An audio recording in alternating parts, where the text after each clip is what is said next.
Hey, bubs, and welcome. Stories with Sulaiman. Stories with Sulaiman. Stories with Sulaiman. Stories with Sulaiman.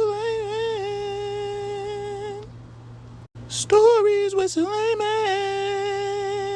Stories with Sulaiman. Stories with Sulaiman. Stories with Sulaiman. Today I'm going to read this indestructible book called Pinocchio. It's like these pages are like,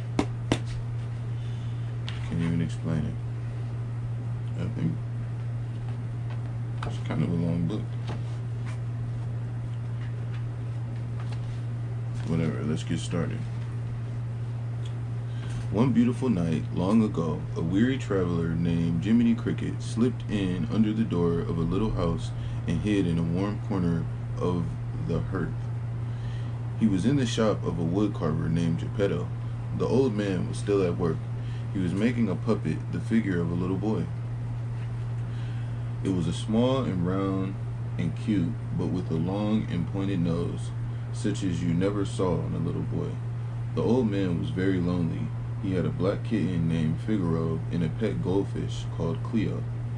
All the village children loved the kindly white-haired old man, but none of these things take the place of the real little boy of your own. Carefully, old Geppetto painted a little turned-down mouth on the puppet's face. Figaro and Cleo frowned and shook their heads, so Geppetto made a smiling one instead.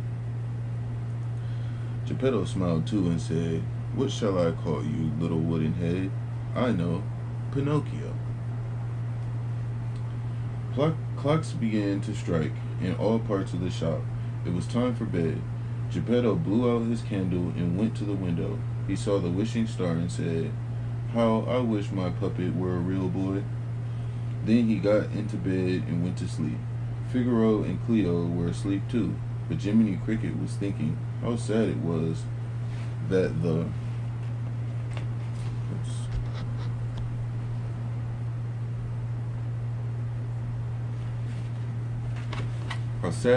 the poor old man's wish could not come true.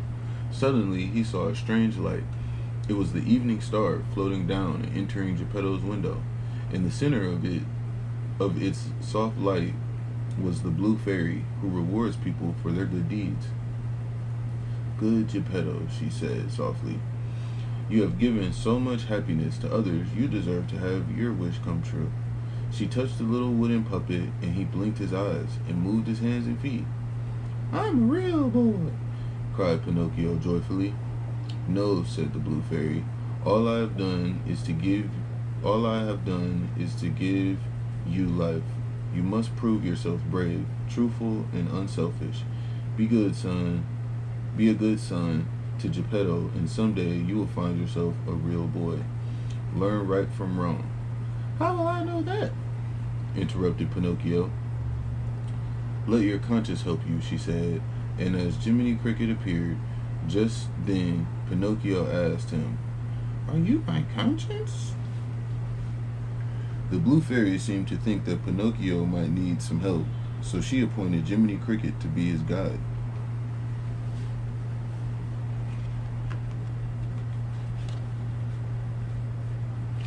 She promised Jiminy a gold badge if he did his work well. You can imagine Geppetto's delight the next morning on finding Pinocchio had come to life. He would have liked to talk to him all day, but school bells were ringing, and the first thing to do was to send Pinocchio to school like other boys.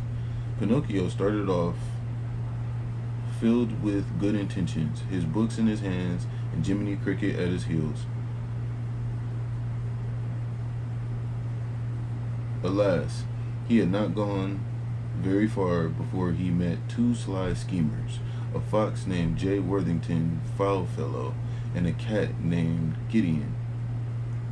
They saw how they could make some money, so they stopped Pinocchio as he came near and told him how handsome he was and what a great success he would be as an actor.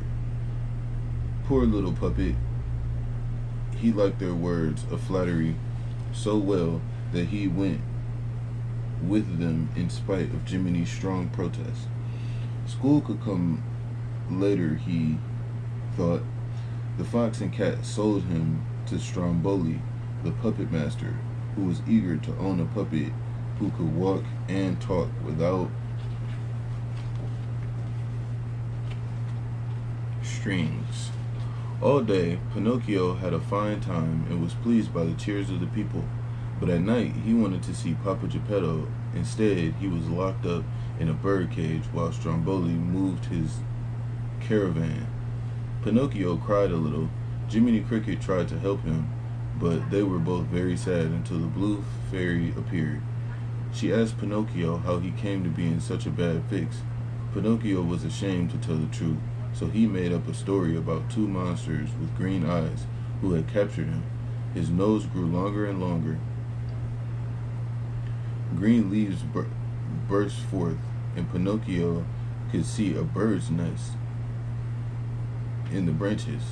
Hastily, he admitted that everything he had said was a lie. His nose took its own shape again, and the fairy, who saw that he was really sorry, opened the cage and let him go. "I'm going home," said Pinocchio. "I've learned my lesson now." So Pinocchio and Jiminy Cricket stared down the road toward home. They did not know that the fox and the cat had met a coachman who had promised them a bag of gold if they would find boys for him to take to Pleasure Island.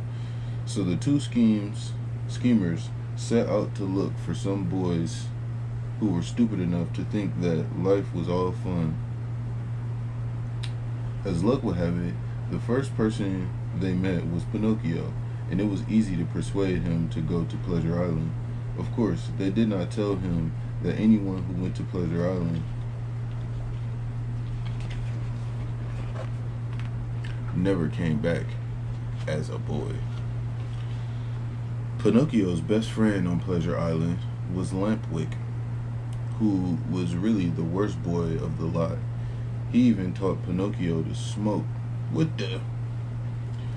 Pinocchio and Jiminy escaped from the island just in time, for that's where naughty boys are turned into donkeys, and Pinocchio had already grown long ears and a tail.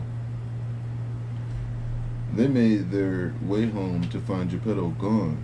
Pinocchio sat on the doorstep and cried how he wished he had behaved himself. Just then, the blue fairy, disguised as a dove, brought them a letter from Geppetto. It told how he had sent to rescue Pinocchio from Pleasure Island, how he had been swallowed by Monstro, the whale, and how he and his pets were living inside the whale's body. Bravely, Pinocchio and Jiminy set out to save Geppetto. At the water's edge, Pinocchio tied a stone to his tail. The story's wild.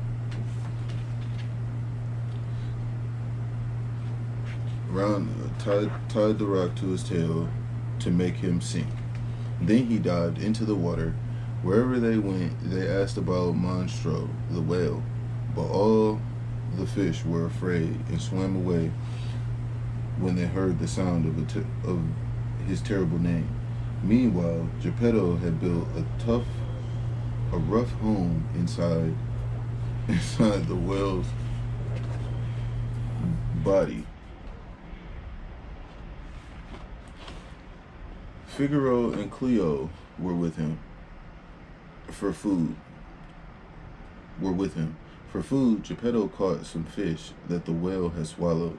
Imagine his surprise when he saw a strange fish on his line that cried, "Father, is it really you?" The little puppet had been swallowed by the whale with a whole school of tuna. When Pinocchio found that Geppetto had built a raft, he thought of a plan for their escape. They built a fire inside of the whale. Monstro began to grunt and cough. Suddenly, he gave a tremendous sneeze. Out they shot on the raft into the sea. The furious whale plunged after them. He hit their frail raft, splintering it into 1,000 pieces. Desperately, they swam for their lives. At last, Geppetto could swim no farther. He begged Pinocchio to leave him, but the brave puppet refused and managed to hold him up until they were washed through a hole in a reef onto a sheltered beach. Pinocchio lay motionless, sorrowfully.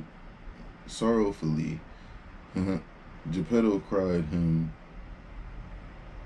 carried him to his workshop and laid him on the bench. Suddenly, a ray of starlight pierced the gloom, and a voice said, "You have proven yourself brave, truthful, and unselfish. You will be a real boy." Pinocchio stirred and sat up. At last, he was a real boy. What a happy celebration they had that night. But Jiminy Cricket was the happiest of all, for on his lapel he wore a badge of shining gold. That's the story of Pinocchio. Yes. Alright, y'all know the drill. Be good, not bad. And remember that I love you.